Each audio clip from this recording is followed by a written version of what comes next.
وما قل وكفى خير مما كثر وألهى وإنما توعدون لآت وما أنتم بمعجزين.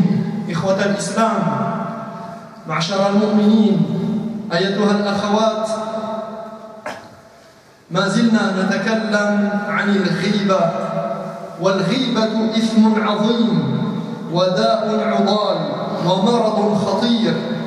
Mes chers frères et sœurs, nous continuons à parler de la médisance. La médisance est un grave péché, un mal incurable, une calamité des plus dévastatrices. يفتك في المجتمع يقطع أوصار الأخوة.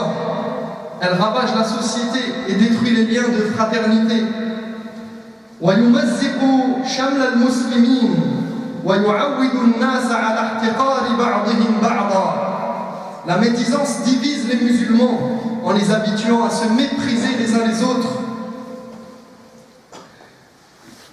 ويعود الناس على سوء الظن بعضهم البعض. Les gens prennent l'habitude de penser du mal les uns des autres. وهو مصادم لشرائع الإسلام التي تحرص كل الحرص أن تكون بين المسلمين المحبة والمودة والتعظيم للحقوق والحرمات. C'est pourtant contraire. La médisance est contraire aux enseignements et aux principes fondamentaux de l'islam qui, eux, incitent à l'amour et l'entente entre les musulmans, mais aussi à la préservation et au respect des droits de chacun et des choses sacrées. ولكن السؤال كيف نتخلص من هذه الآفة؟ ما هي طرق الابتعاد عن الغيبة؟ Mais ce qui nous intéresse aujourd'hui, c'est de savoir que doit-on faire pour s'en éloigner? Quelles sont les solutions et quels sont les moyens qui nous permettent de cesser de tomber dans ce grave péché. أولاً أيها الإخوة تذكر الآخرة والخوف من الله تبارك وتعالى. Premièrement, se rappeler constamment de la vie future et craindre le châtiment d'Allah. الغيبة غفلة وانتهاك لحدود الله وإضاعة لحق إخوانك المسلمين ولن يردعك عنها أعظم من الخوف من الله والشعور بمحاسبة الله لك وسؤاله إياك. La médisance arrive par négligence. C'est une forme d'insouciance, comme s'il n'y avait pas de jugement pour toi. C'est une violation des limites imposées par Allah et une atteinte aux droits de tes frères musulmans. C'est pourquoi il n'y a rien de tel pour s'en éloigner que la crainte d'Allah et de son châtiment. Se rappeler qu'Allah te demandera des comptes au jour du jugement et t'interrogera. فَلَوْ تَذَكَّرْتَ أَنَّكَ وَاقِفٌ بَيْنَ يَدَيْهِ وَقَدْ عُرِضَتْ سَيِّئَاتُكَ عَلَيْهِ. Quand tu sais que tu passeras en jugement devant Allah tabaraka wa ta'ala et que tes œuvres lui seront présentées. وَسُئِلْتَ كَيْفَ اغْتَبْتَ أَخَاكَ وَقَدْ نَهَاكَ رَبُّكَ. Et qu'on t'interrogera, comment as-tu pu parler en mal de ton frère derrière son dos alors que tu savais très bien qu'Allah te l'avait interdit. فمن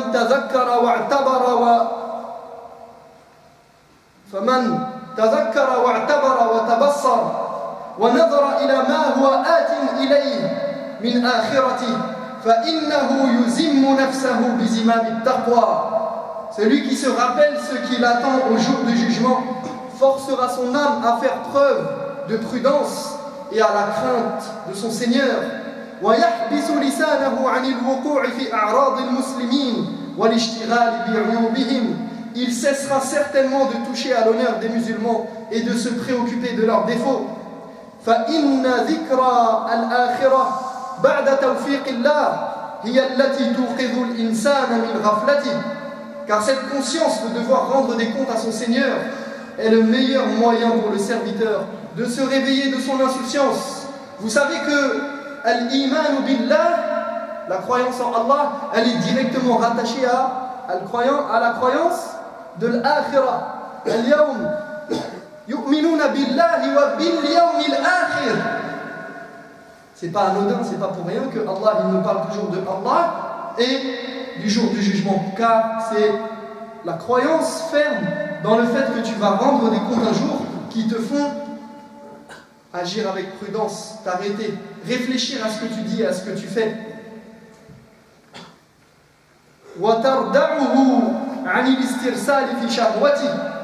Donc cette conscience de devoir rendre des comptes à son Seigneur, c'est le meilleur moyen pour le serviteur de se réveiller de son insouciance, mais aussi de réfréner ses désirs.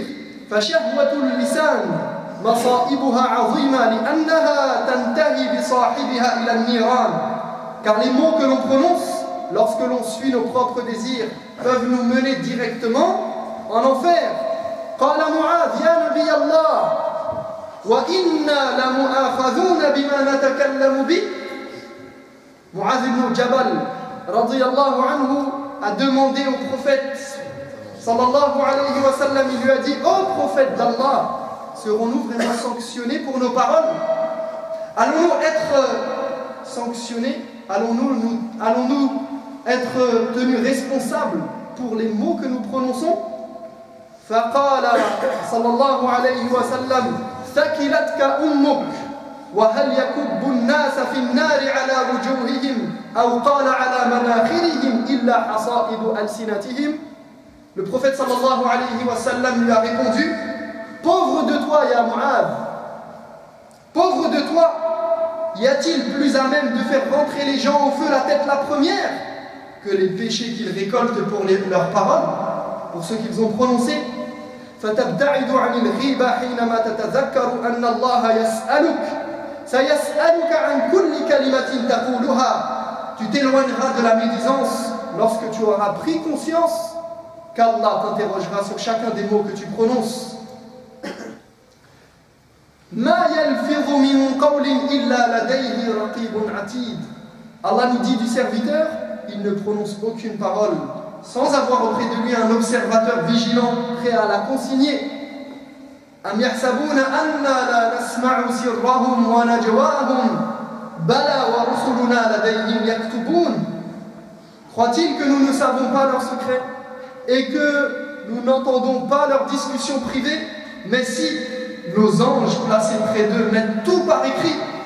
وتقولون بأفواهكم ما ليس لكم به علم وتحسبونه هينا وهو عند الله عظيم.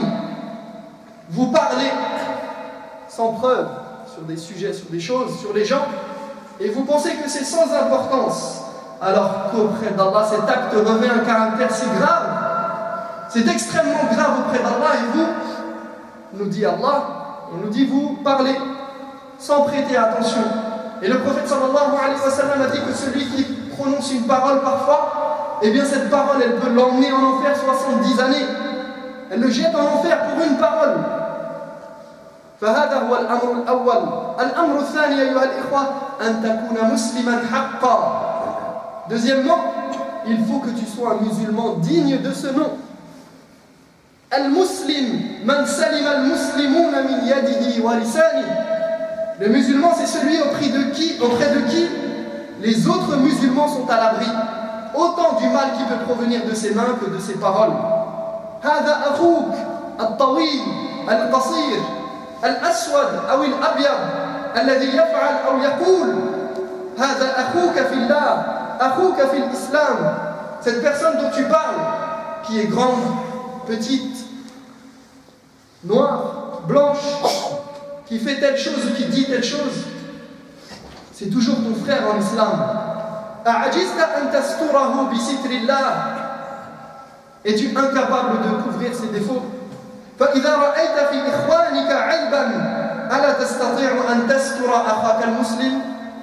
Si tu vois des défauts chez ton frère, chez tes frères et sœurs, est-ce si difficile de ne pas les dévoiler? وقد أوصاك الله أن تكون رحيما بالمؤمنين. Où est donc passée la miséricorde envers les croyants et la compassion dont tu es censé faire preuve envers tes frères et sœurs, comme Allah te l'a demandé? ثالثا التذكر أو تذكر أنك قد تبتلى بما تجد في أخيك. Troisièmement, rappelle-toi qu'il se peut que demain, tu sois éprouvé par exactement le même défaut que tu critiquais chez ton frère. كم من إنسان عاب شخصا فابتلي بعيبه ونجا المعيب. Combien de fois des gens ont critiqué une personne et ont fini par avoir le défaut qu'ils critiquaient chez l'autre, alors que celle-ci a fini par se réformer. فالله يبتليك ويعافي المعيب.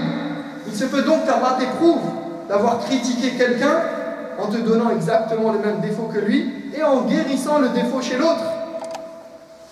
T'imagines, tu passes ton temps à critiquer quelqu'un pour un défaut que tu vois en lui et soudain, c'est toi qui écopes de son défaut. Tu te réveilles avec le défaut que tu critiquais hier. Enfin, nous ne sommes pas à l'abri de ce châtiment, de ce revers. رابعا الخسارة. تذكر مقدار الخسارة التي تخسرها كلما اغتبت أحدا. كل هذه الحسنات التي قد تعبت على جمعها واكتسابها أترضى أن تتصدق بها للآخرين هكذا. Quatrièmement, la perte de tes bonnes actions. Pense aussi à tout ce que tu gâches à chaque fois que tu parles en mal des gens. Toutes ces bonnes actions que tu as faites et qui partent en fumée. Toutes ces récompenses que tu avais acquises à la sueur de ton front. Tu t'es fatigué, tu as prié la nuit, tu as jeûné, tu as dépensé de l'argent pour construire une mosquée, tu as lu le Coran, à chaque lettre tu avais 10 hasanat, voire plus. Tu t'es fatigué. Ramadan, tu as jeûné, tu as prié à Tarawih, tu viens à la mosquée, tu fais le bien, et tout cet amas de hasanat, tu les distribues. Est-ce que tu es à ce niveau de hasanat pour pouvoir les distribuer gratuitement?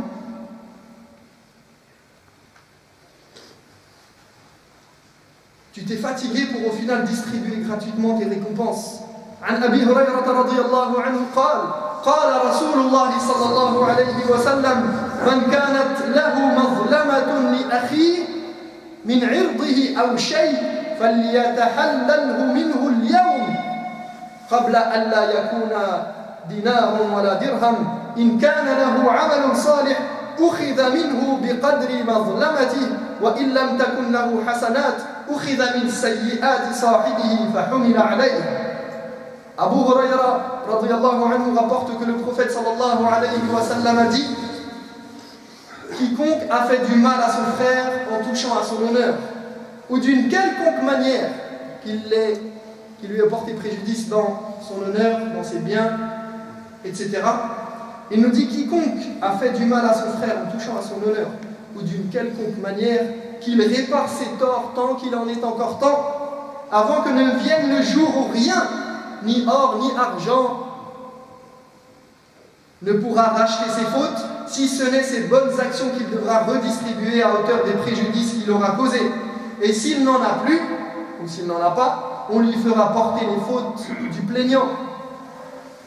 Il portera sur lui la charge et le fardeau de l'autre qu'il avait lésé, car il n'aura plus de hasanat à lui redistribuer. وقد كان السلف يخافون من الغيبة لأنها تسلب الحسنات. Les pieux anciens avaient peur de la médisance en particulier parce qu'elle reprend de tes hasanat. فكان قائلهم يقول كيف أعطي حسنات تعبت في تحصيلها للناس ما كنت لأغتاب أحدا ولو كنت مغتابا أحدا لاغتبت أبي وأمي وذلك لأنهم أولى الناس بحسناته. C'est pourquoi l'un d'entre eux s'exclamait et disait: comment pourrais-je faire don de ces bonnes actions que j'ai si durement gagnées? N'attendez pas de moi que je parle en mal de quelqu'un, et si je devais le faire, je parlerais en mal de mes parents, car ce sont ceux qui méritent le plus mes bonnes actions. وبلغ الحسن البصري أن رجلا اغتابه فأرسل له بطبق من رطب وقال له إننا لا نستطيع أن نكافئك لأنك أعطيتنا من حسناتك وَالتَّمْرُ لَا يَسُدُّ مَكَانَ الْحَسَنَاتِ. Lorsqu'Al-Hassan al-Basri a su qu'un homme avait dit du mal de lui en son absence, il lui envoya une assiette pleine de dattes en remerciement et lui dit: je ne peux te remercier assez de m'avoir donné de tes bonnes actions. Regardez, ils savent que ce qu'il a fait, c'est un péché très grand, et malgré tout, lui, il réagit de la manière la plus noble, et il lui donne une leçon même. Il lui dit: Barakallahu fik, tu m'as donné, donne, continue de parler sur moi, ma'lish. Tu me donnes de tes hasanat. فاتقوا الله يا عباد الله. أقول قولي هذا وأستغفر الله لي ولكم فاستغفروه إنه هو الغفور الرحيم. الحمد لله رب العالمين. الحمد لله وكفى وسلام على عباده الذين اصطفى لا سيما عبده المصطفى وآله المستكملين الشرفا. وأشهد أن لا إله إلا الله وحده لا شريك له وأشهد أن محمدا عبده ورسوله صلى الله عليه وسلم. أيها الإخوة المسلمون، أيتها الأخوات المسلمات، وسريعا وبإيجاز شديد، الأمر الخامس: تذكر عيوب النفس واشتغل بعلاجها. Cinquièmement, il faut toujours se rappeler de ses propres défauts, se rappeler ses propres défauts et chercher à les corriger. Occupe-toi de tes défauts avant de t'occuper des défauts des autres. Vous savez très bien qu'il y a une expression qui dit: quand tu pointes du doigt quelqu'un, eh bien tu as 3 doigts qui pointent vers toi. Donc pointe du doigt et rappelle-toi qu'il y a 3 doigts qui pointent vers toi. Donc tu as 3 fois plus de raisons de te blâmer avant de blâmer l'autre. Al-amr al-sadis: إدراك خطورة هذه الكبيرة وصعوبة الخروج منها حتى بعد التوبة لأن فيها حقوق العباد. Sixièmement, comprendre la gravité du péché et combien il est difficile d'en sortir, surtout qu'il met en jeu le droit des autres. Et à ce propos, les ulama disent que pour faire tawbah, pour se repentir à cet égard, à ce niveau-là, tu n'es pas forcé d'aller parler aux gens. Car la riba et al-namima, ça a été interdit, la médisance et le fait de colporter des ragots, ça a été interdit parce que ça mine les relations de fraternité et ça crée de la discorde, de la haine entre les musulmans. Donc si toi, tu vas, pour te repentir, créer cette discorde et que tu sais que si tu vas parler à quelqu'un et lui dire « Ya Akhi, pardonne-moi, j'ai parlé en mal de toi derrière ton dos », s'il y a une forte probabilité pour que cela crée cette tension et cette discorde et cette haine entre vous, alors abstiens-toi et parle en bien de lui dans ce que tu peux, fais en sorte de réparer ta faute sans qu'il ne le sache. Tu n'es pas tenu de le dire. Maintenant, si tu sais que la personne, tu trouves une personne, d'ailleurs si tu la trouves, ramène-la moi, si tu trouves cette personne qui a le cœur si large et la poitrine si ouverte, et autant de compassion et de miséricorde pour te pardonner, vraiment ne pas avoir de ressentiment envers toi après ça, alors tu peux lui dire et lui demander de te pardonner. Al-amru as-sabi' ishghal an-nafs bil-mufid wa tilawati kitabillah al-majid. Septièmement, s'occuper de ce qui est utile réellement et ne pas cesser de réciter le Coran, de lire le livre d'Allah, d'occuper son temps à lire le livre d'Allah. ثامنا تجنب المجالس التي فيها غيبة. Huitièmement, s'éloigner des réunions et des lieux où on pratique la médisance. Éloigne-toi des gens qui ont la langue bien pendue et qui parlent sur les autres.